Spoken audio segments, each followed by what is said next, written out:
আজকে দুপুরে খাওয়া দাওয়া করতে কিন্তু চলে এসেছি দারুণ একটা রেস্টুরেন্টে। আর অপেক্ষা না করে আমরা নিয়ে নিলাম কিন্তু দুটো কাতলা থালি, তার সাথে কিন্তু নিয়ে নিয়েছি একটা ফুল প্লেট মাটন। থালিতে কি আছে তোমাদের সঙ্গে শেয়ার করি। ছিল শুক্তো, এরকম মাছের ঝোল, তার সঙ্গে এরকম লাল লাল আলু ভাজা, আর ডালটা কিন্তু ওনারা একসাথেই দেয়, কিন্তু এবারে হয়তো দিতে ভুলে গেছে। যাই হোক, এরকম ডালের জন্য কিন্তু আলাদা করে এসে দিয়ে দিল। ডালটা কিন্তু বেশ ঘন, ডিম ভাজা মনে হচ্ছিল। আর এরকম ওকেও দিয়ে দিয়েছে বাটিতে, জানি না হয়তো ভুলে গেছিলো। আর আমরা কিন্তু নিয়ে নিয়েছিলাম একটা সাথে ডিম ভাজাও। এরকম লাল লাল আলুর চিপস দিয়ে ঘন মুগের ডাল কিন্তু দুর্দান্ত লাগে। রেস্টুরেন্টে আমার কিন্তু প্রথমবার না, এর আগেও আমি অনেকবার এসেছি। আর এনাদের কিন্তু ডালটা কিন্তু ব্যাপক স্বাদ হয়। আর আমিও দেরি না করে ডালের মধ্যে একটুখানি লেবু চিপে নিলাম, যাতে ডালের স্বাদটা কিন্তু আরও দ্বিগুণ হয়ে গেছিলো। আর আজকের তরকারিতে ছিল হচ্ছে এরকম পটল দিয়ে আলু দিয়ে এরকম মাখা মাখা করে একটা তরকারি।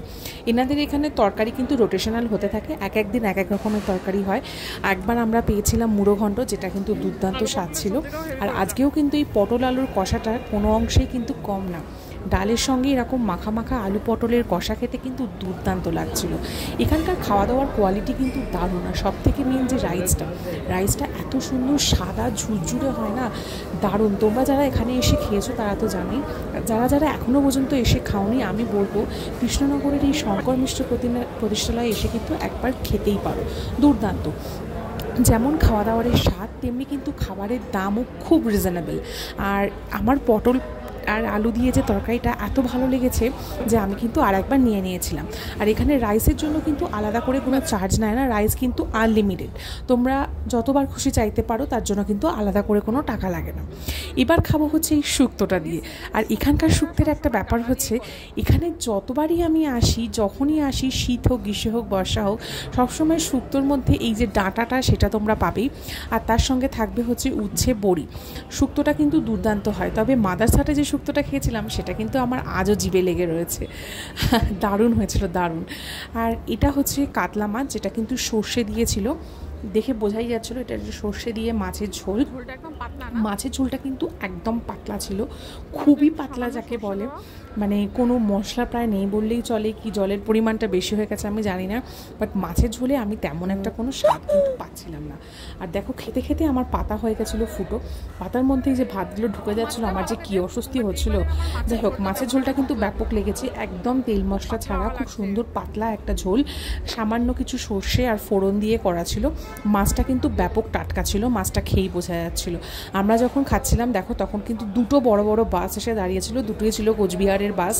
হয়তো বাস ছিল বলে এত মানুষের ভিড়, তাই জন্য হয়তো খাওয়া দাওয়ার কোয়ালিটিটা আমার অন্যান্য বারের থেকে এবারে একটু লো লেগেছে।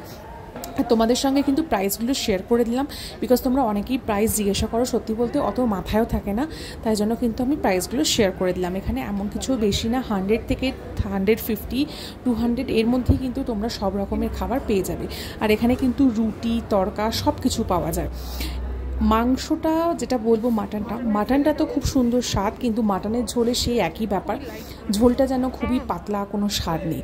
এবারে মাছ বলো মাটন বলো, কোনোটারই ঠিক তেমনভাবে একটা স্বাদ পেলাম না। বাট হ্যাঁ, মাছের কোয়ালিটিও কিন্তু ভালো ছিল, মাংসটাও কিন্তু ওয়েল বয়েলড, এবং মাংসটার খুব ভালো টেস্ট, কিন্তু ঝোলের কোনো স্বাদ নেই। যাই হোক, এবারের খাওয়া দাওয়ার কোয়ালিটিটা অ্যাভারেজ ছিল, বাট এখানের খাওয়া দাওয়া কিন্তু ভীষণ ভালো। আর শেষে দিয়ে দিয়েছিল এরকম একটা আমের জেলি, যেটা কিন্তু পাঁপড় দিয়ে খেতে ব্যাপক লেগেছিল। আমের জেলিটার স্বাদের মধ্যে কিন্তু কোনো কম্প্রোমাইজ নেই, এটা কিন্তু দুর্দান্ত খেতে। যাই হোক, খাওয়া দাওয়া তো আমাদের কমপ্লিট। আর দেখো, এনাদের কিন্তু এটা একটা নতুন কাউন্টার, যেটা বিরিয়ানি আর ধোসার জন্য। আর এনাদের কিচেনটাও কিন্তু অনেক বড়, পুরো ওপেন কিচেন।